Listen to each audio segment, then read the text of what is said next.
तो हे हॅलो मंडळी. तर आज आपण एक छानशी रेसिपी ट्राय करणार आहोत. तर मी तुम्हाला एक इन्ग्रेडियंट सांगते की मी नक्की कशापासून काय बनवणार आहे, तर तुम्ही ते गेस करा.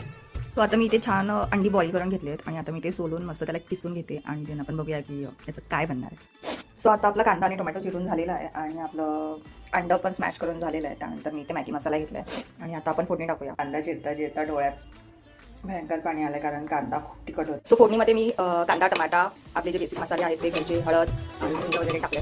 सो आता ह्या पॉईंटला मॅगी मसाला त्याच्यामध्ये ॲड केला आणि बघूया की टेस्ट किती घालते. तर मी सगळ्या शेवटी मोस्टली मीठ टाकते जेवणामध्ये, कारण का तेव्हा प्रॉपर अंदाज येतो की किती क्वांटिटी बनते आणि मग ते तेव्हा समजतं की आपल्याला मिठाचा अंदाज येतो. आणि आता मी नॉर्मल नॉमिनल थोडंसं पाणी टाकलं आणि म्हणजे आता उकळी येणार, छान मिक्स करते 5 मिनिटं आपलं. सो आता आपली फायनल रेसिपी तयार आहे. त्यांना आपण टेस्ट करून नंतर बघूया.